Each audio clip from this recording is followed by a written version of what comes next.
O semáforo vermelho, a vergonha queimava mais que a fome. Aisha Nogueira estava deitada sobre papelão úmido, o corpo tremendo de febre, os lábios rachados, a consciência flutuando entre o presente insuportável e um passado que já não parecia seu. Aos 27 anos, ela havia perdido tudo: o emprego de faxineira, o quartinho alugado, a dignidade de fechar uma porta e dizer: estou em casa. Agora. O lar dela e da filha Amira era uma barraca improvisada no centro de São Paulo, cercada pelo cheiro de urina e concreto molhado, sob o olhar indiferente de milhares que passavam apressados todos os dias. Amira tinha 6 anos e olhos grandes demais para o tamanho do rosto. Naquela manhã de agosto, enquanto a mãe ardia em febre e não respondia aos chamados, a menina saiu da barraca com as mãos trêmulas e o coração batendo descompassado. Ela não entendia de protocolos. Não sabia o que era medo social ou hierarquia. Sabia apenas que sua mãe estava morrendo. O semáforo ficou vermelho. Um carro preto, discreto mais caro, parou na faixa. Amira correu até ele e bateu no vidro com força, os olhos cheios de lágrimas. Dentro do carro, Zaid Al Maktoum, 35 anos, príncipe herdeiro de Doha, ergueu o olhar do tablet onde revisava contratos de investimento. Ele estava no Brasil havia uma semana, cercado por seguranças, tradutores, reuniões intermináveis e sorrisos diplomáticos vazios. Nada o preparou para o rosto desesperado de uma criança batendo no vidro. Ele abaixou o vidro. Minha mãe está muito doente. O senhor pode ajudar? A voz da menina tremia, mas havia uma determinação feroz nela. Zaid olhou para o motorista, para o segurança no banco da frente e então de volta para Amira. Por um segundo pensou em dar dinheiro e seguir viagem. Mas algo na expressão daquela criança o atravessou. Onde ela está? Amira apontou para uma viela estreita. O semáforo ficou verde.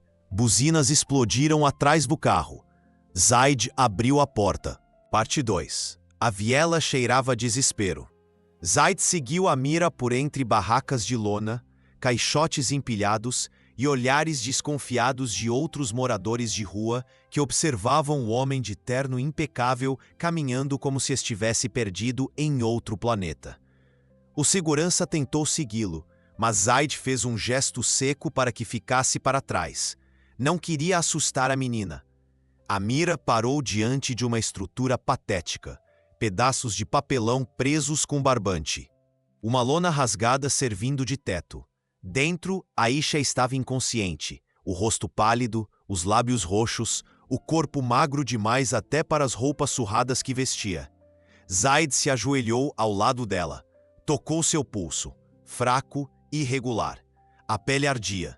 Ele não era médico, mas sabia reconhecer alguém à beira do colapso. Olhou ao redor e viu uma mamadeira vazia. Um pacote de biscoitos com 2 unidades restantes. Um cobertor fino que não protegia de nada. Há quanto tempo ela está assim? Perguntou, olhando para Amira. Desde ontem de noite. Ela não acorda. Zaid respirou fundo. Poderia chamar uma ambulância. Poderia deixar dinheiro e ir embora. Mas quando olhou para Amira, viu a mesma expressão que ele próprio teria tido se, aos 6 anos, tivesse visto sua mãe morrendo. Sem hesitar, ele passou os braços sob o corpo de Aisha e a ergueu. Ela era leve demais, quase sem peso.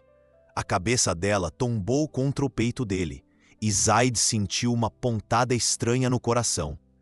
Venha comigo, disse para Amira. Vamos levá-la ao hospital. A menina agarrou a mão dele com força, como se temesse que ele fosse desaparecer. Quando Zaid emergiu da viela carregando Aisha nos braços, o motorista e o segurança quase tiveram um ataque. Mas ele ignorou os protestos, colocou Aisha no banco de trás com cuidado, sentou-se ao lado dela e puxou Amira para o colo. Hospital mais próximo. Agora. Parte 3. O pronto-socorro estava lotado, mas a presença de Zaid abriu portas. Não porque ele exigiu tratamento especial, Ele simplesmente entrou carregando Aisha, com a mira grudada em sua perna, e a seriedade em seu rosto fez com que uma enfermeira o atendesse imediatamente. Quando perguntaram sobre o grau de parentesco, Zayd hesitou por um segundo e depois disse: "Sou responsável por ela." Não era verdade, mas soou como verdade. Aisha foi levada às pressas para uma sala de emergência. Diagnóstico: desnutrição severa, desidratação avançada, pneumonia inicial. Os médicos disseram que mais um dia e ela não teria sobrevivido. Zayd ouviu aquilo em silêncio, o maxilar tenso, os olhos fixos na porta fechada onde Aisha estava sendo tratada. Amira estava sentada ao lado dele, os olhos vermelhos, o corpinho pequeno tremendo. Zayd olhou para ela e percebeu que a menina também estava magra demais, com olheiras fundas e roupas que não a protegiam do frio. "Quando você comeu pela última vez?" Amira baixou os olhos. "Ontem. Minha mãe me deu os biscoitos." Zayd sentiu algo quebrar dentro dele. Chamou um segurança e pediu que trouxessem comida. Meia hora depois, Amira estava devorando um sanduíche, batatas fritas e suco, enquanto Zayd a observava com uma mistura de compaixão e fúria. Fúria contra o mundo que permitia que uma criança passasse fome. Fúria contra si mesmo, que vivia em palácios enquanto pessoas como Aisha e Amira dormiam em barracas de papelão. Quando Amira terminou de comer, ela se virou para ele e perguntou: "O senhor é rico?" Zayd quase sorriu. "Por que pergunta isso?" "Porque você tem cheiro de sabonete caro e suas roupas são bonitas." Ele não sabia o que responder. A sinceridade brutal de uma criança era mais desarmante que qualquer negociação diplomática. "Sim, eu sou rico. Então por que ajudou a gente?" A pergunta o pegou de surpresa. Por que mesmo? Ele tinha 1000 compromissos, reuniões marcadas, uma comitiva esperando. Mas algo naquela viela, no rosto de Amira, na fragilidade de Aisha, o havia impedido de seguir em frente. Porque sua mãe precisava. Amira sorriu pela primeira vez. Parte 4. Aisha acordou 3 dias depois. A primeira coisa que ela viu foi o teto branco de um quarto de hospital, tão diferente da lona rasgada que servia de teto em sua barraca. Por um momento, ela achou que estivesse morta, mas então sentiu a dor nos músculos, a garganta arranhando, o peso do soro na veia. Estava viva, e Amira não estava ao seu lado. O pânico a invadiu como uma onda. Ela tentou se levantar, mas o corpo não obedeceu. Uma enfermeira entrou correndo ao ouvir o alarme do monitor cardíaco disparar. Calma, calma, você está segura." "Minha filha, onde está minha filha?" A enfermeira hesitou, e Aisha sentiu o medo crescer. Mas então a porta se abriu, e Amira entrou correndo, os olhos brilhando, as bochechas rosadas, vestindo roupas limpas que não eram dela. "Mãe, você acordou!" Aisha abraçou a filha com força, as lágrimas caindo sem controle. Amira estava bem, estava alimentada, limpa, segura. Mas como? E onde? Foi então que ela viu o homem parado na porta. Zayd al-Maktoum, com seu terno impecável e expressão séria, observava a cena com uma mistura de alívio e algo que ele próprio não conseguia nomear. Quando os olhos de Aisha encontraram os dele, ela sentiu a vergonha queimar mais forte que a febre que a havia derrubado. "Quem é você?"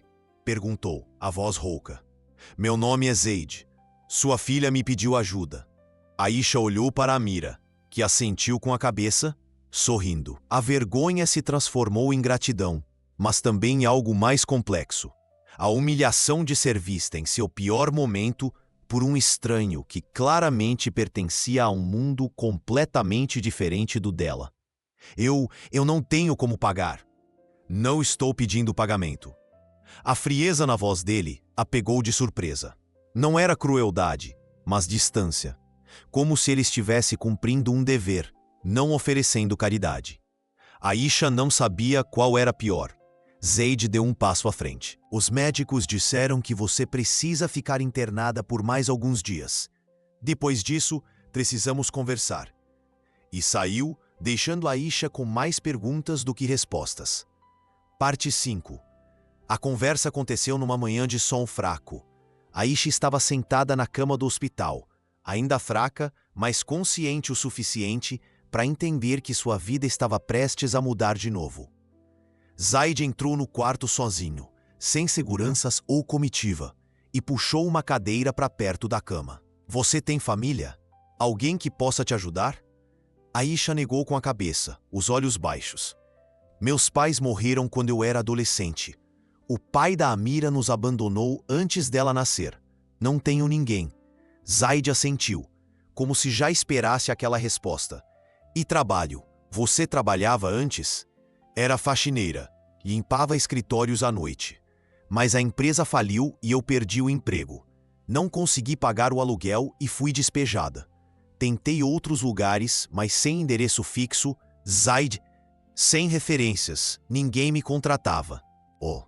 A voz dela tremia, mas havia dignidade nela. Aisha não estava pedindo pena. Estava apenas contando os fatos. Zaid ficou em silêncio por um momento, os dedos entrelaçados, os olhos fixos nela. Havia algo naquela mulher que o incomodava. Não a pobreza, não a situação. Era a força. Mesmo desnutrida, doente, sem nada, ela tinha uma dignidade que ele raramente via em salões de gala cheios de pessoas ricas. Tenho uma proposta, disse ele finalmente. Não é caridade, é uma oferta de trabalho. Aisha ergueu os olhos, surpresa. Eu represento uma delegação de Doha aqui em São Paulo. Precisamos de alguém para cuidar da limpeza e organização dos escritórios. O salário é justo com contrato registrado, direitos trabalhistas. Além disso, vou providenciar um apartamento modesto para você e a Mira. Aluguel pago por 3 meses, até você se estabilizar. Aisha o encarou, incrédula. Por que está fazendo isso? Zaid hesitou. Ele não tinha uma resposta clara. Poderia dizer que era porque a Mira o havia tocado, ou porque Aisha o lembrava de algo que ele não conseguia nomear. Mas a verdade era mais simples e mais complicada. Ele não conseguia simplesmente deixá-las ir. Porque você merece uma chance. As lágrimas desceram pelo rosto de Aisha antes que ela pudesse impedi-las. Pela primeira vez em meses, ela sentiu algo além de desespero. Sentiu esperança. O apartamento era pequeno, mas era um palácio para Aisha. 2 quartos, sala, cozinha, banheiro com chuveiro quente. Móveis simples, mas funcionais. Janelas com cortinas. Um endereço real. Amira correu pelos cômodos gritando de alegria, pulando na cama, abrindo e fechando as portas do armário. Aisha ficou parada no meio da sala, as mãos tremendo, incapaz de acreditar que aquilo era real. Zaid observava da porta, os braços cruzados, uma expressão indecifrada no rosto. É temporário, ele disse, a voz firme. 3 meses. Depois disso, você assume o aluguel sozinha. Aisha assentiu, enxugando as lágrimas. Eu vou conseguir, prometo. Ele não respondeu. Apenas entregou a ela um envelope com as chaves, o contrato de trabalho e o endereço do escritório onde ela começaria na segunda-feira seguinte. Quando ele se virou para sair, Amira correu até ele e abraçou suas pernas. Obrigada, tio Zaid. O corpo de Zaid ficou tenso. Ninguém o abraçava assim, com aquela sinceridade crua e desarmada. Ele olhou para Aisha, que observava a cena com os olhos brilhando, e algo dentro dele se moveu. Algo perigoso. De nada, pequena. Ele saiu rapidamente, antes que Amira pudesse ver a confusão em seu rosto. Os primeiros dias de trabalho foram estranhos para Aisha.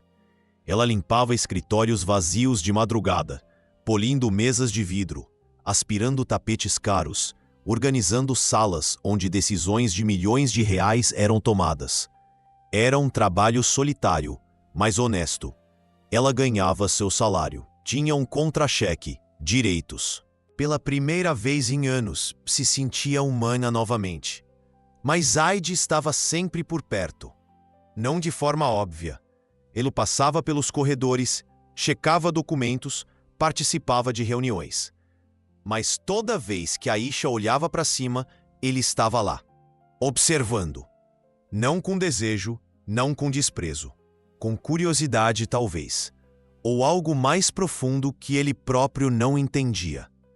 Uma noite, Aisha encontrou um envelope sobre a mesa que acabara de limpar. Dentro, havia um bilhete escrito à mão. Você esqueceu isso no hospital. Era uma foto amassada de Amira bebê, que Aisha carregava na carteira e havia perdido.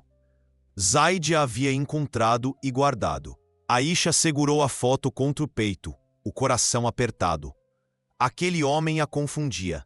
Ele era frio, distante, mas ao mesmo tempo atencioso, de um jeito que ela não estava acostumada. Não havia pena em seus gestos. Havia respeito. E isso era mais perigoso que qualquer caridade. Parte 7. A primeira conversa real entre eles aconteceu por acidente. Aisha estava limpando a sala de reuniões quando Zaid entrou, o celular no ouvido, falando em árabe com alguém em tom irritado. Ela tentou sair discretamente, mas ele fez um gesto para que ficasse. Terminou a ligação, jogou o celular sobre a mesa e se deixou cair numa cadeira, esfregando o rosto com as mãos. Café? Perguntou Aisha, hesitante. Ele ergueu os olhos, surpreso.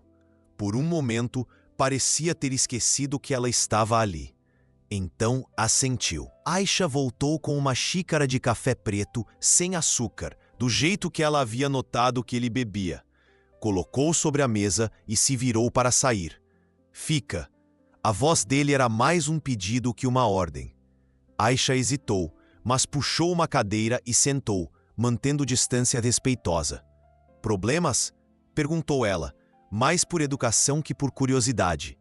Zaid riu, mas era um som sem humor. Você poderia dizer isso. Minha família em Doha está insatisfeita. Com o quê? Comigo. Ele tomou um gole de café, os olhos distantes. Sou o herdeiro. Deveria estar lá, cumprindo minhas obrigações, me preparando para assumir responsabilidades. Mas estou aqui, no Brasil, cuidando de investimentos. Havia algo na pausa que fez Aisha perceber que não era só sobre investimentos. E você quer ficar aqui? Zaid a olhou, realmente a olhou pela primeira vez. E Aisha sentiu algo estranho se mexer dentro dela. Os olhos dele eram escuros, intensos, mas havia cansaço neles. O cansaço de alguém que carrega um peso grande demais. Não sei o que eu quero, admitiu ele. Passei a vida inteira fazendo o que era esperado de mim, estudando o que me mandaram estudar, conhecendo quem me mandaram conhecer, sorrindo quando me mandaram sorrir. E então, um dia, uma menina bate na janela do meu carro e tudo para. Aisha não sabia o que dizer. Então, simplesmente ficou ali, em silêncio, e de alguma forma, isso foi suficiente. Zaid terminou o café e se levantou. Obrigado pelo café e por ouvir. Aisha assentiu, o coração batendo mais rápido do que deveria. Quando ele saiu, ela ficou sozinha na sala, olhando para a xícara vazia, e percebeu que algo havia mudado entre eles. Algo sutil, mas irreversível. Parte 8. Fatima Al-Siran chegou ao Brasil numa manhã de setembro, vestindo um conjunto de alta costura e um sorriso que não alcançava os olhos.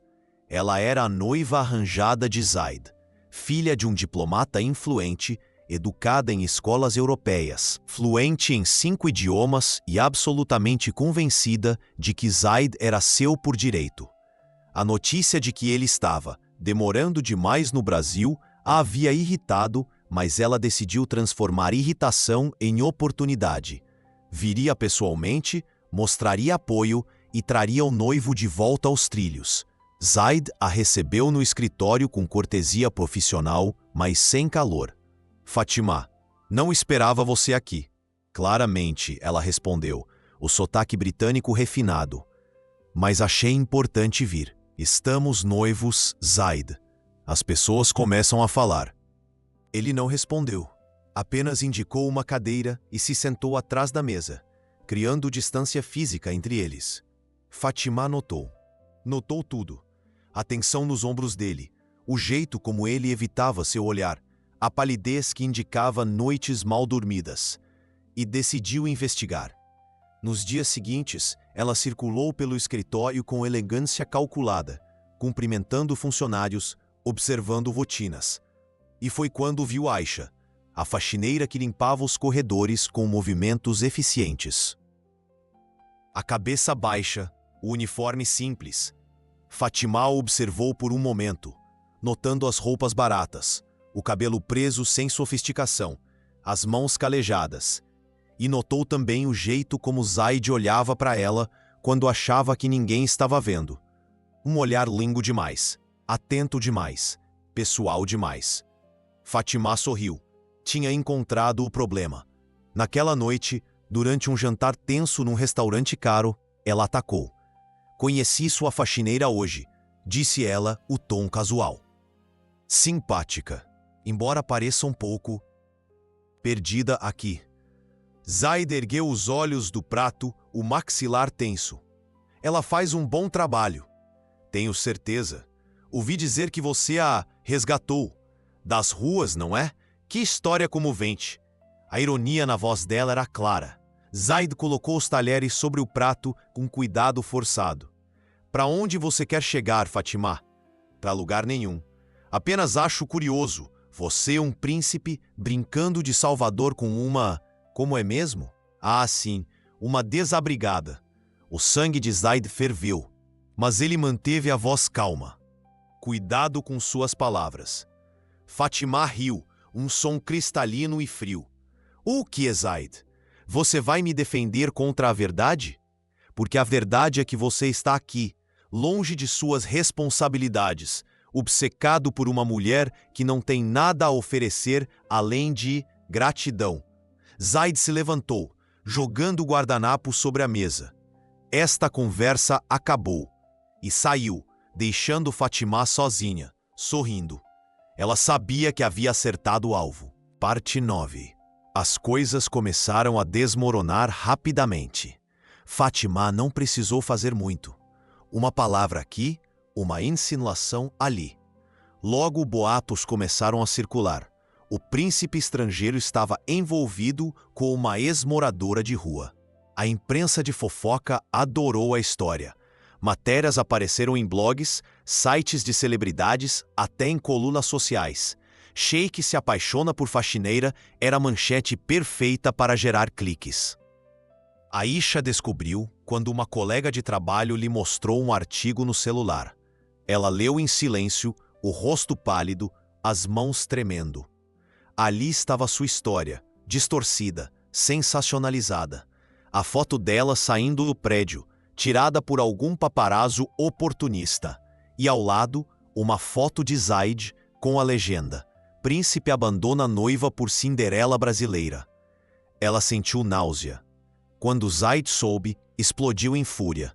Convocou Fátima e a confrontou no escritório com a porta fechada. Aisha, passando pelo corredor, ouviu os gritos abafados, as acusações. E ouviu também o nome dela sendo mencionado repetidas vezes. Ela não esperou ouvir mais. Juntou suas coisas, deixou uma carta de demissão simples sobre a mesa do supervisor e foi embora. Voltou para o apartamento, pegou a Mira na escola e começou a fazer as malas. Mãe, por que estamos indo embora? Perguntou a Mira assustada. Porque não podemos ficar, meu amor. Mas e o tio Zaid? Aisha fechou os olhos, a dor rasgando seu peito. O tio Zaid tem uma vida própria. Uma vida que não inclui pessoas como nós. Quando Zaid descobriu que Aisha havia pedido demissão, entrou em pânico. Ligou para ela dezenas de vezes. Zaid se ajoelhou na frente dela, forçando-a a olhar nos olhos. Por quê? Porque eu não pertenço ao seu mundo, Zaid. Nunca pertenci. E quanto mais tempo eu ficar, mais você vai se prejudicar. Você tem uma noiva, uma família, responsabilidades. Eu sou só... Você é tudo. As palavras saíram antes que ele pudesse pensá-las, mas no momento em que disse, Zayd soube que eram verdade. Parte 10. Amira acordou com os pais do futuro brigando numa rodoviária. Ela piscou, confusa, vendo o tio Zayd ajoelhado no chão, segurando as mãos da mãe, enquanto lágrimas desciam pelo rosto dele. Nunca tinha visto um adulto chorar assim, especialmente não um adulto tão importante quanto o tio Zayd. Eu rompi o noivado, disse ele, a voz rouca. 2 horas atrás, na frente do conselho, da minha família, de todo mundo. Disse a Fátima que ela podia ficar com as alianças políticas, porque eu não ia negociar minha vida por conveniência. Aisha o encarou, incrédula. Zayd, você não pode. Sua família, suas obrigações. Eu sei o que sou. Sei o que devo ao meu país, ao meu povo. Mas também sei que um homem que não consegue escolher com quem viver não tem direito de governar ninguém. Ele apertou as mãos dela. Você me ensinou isso. Sem saber, sem tentar. Apenas sendo quem você é. Forte, digna, honesta. Você ama sua filha mais que tudo, mas não a usa como desculpa para desistir. Você cai, se levanta, cai de novo, mas sempre se levanta. Eu tenho um palácio e nunca tive um lar. Você tinha uma barraca de papelão e construiu uma família. Aisha soluçou, as defesas finalmente desmoronando. Eu tenho medo. Medo de não ser suficiente, de te decepcionar, de... Você não vai, porque eu também tenho medo. Mas prefiro ter medo ao seu lado do que segurança longe de você. Amira, assistindo tudo, finalmente interveio. Mãe, por favor, não manda ele embora. Aisha olhou para a filha, para o homem ajoelhado na frente dela, para a vida que poderia ter se apenas tivesse coragem. E pela primeira vez, escolheu acreditar que merecia felicidade. Está bem. Zayd puxou-a para um abraço apertado. E Amira se juntou a eles, criando um emaranhado de corpos e esperanças. Ali, no meio de uma rodoviária barulhenta, começou algo novo. Meses depois, em Doha, um casamento discreto, mas simbólico, uniu mundos diferentes. Aisha usava um vestido simples, mas elegante, rena decorando suas mãos, lágrimas silenciosas nos olhos. Zayd, ao lado dela, recitava votos em português e árabe, a voz firme, os olhos fixos nela, como se ela fosse a única coisa real no universo. Amira correu entre almofadas e fontes de mármore, chamando-o de pai pela primeira vez. E Zayd sentiu seu coração finalmente encontrar um lar. A nova sheika recusou virar enfeite de palácio. Fundou um projeto para mulheres imigrantes e trabalhadoras invisíveis. Levou sua história às mesas de decisões, lembrou ao mundo que dignidade não tem preço. E toda vez que passava por um semáforo vermelho, sorria, porque às vezes parar é a única forma de realmente avançar.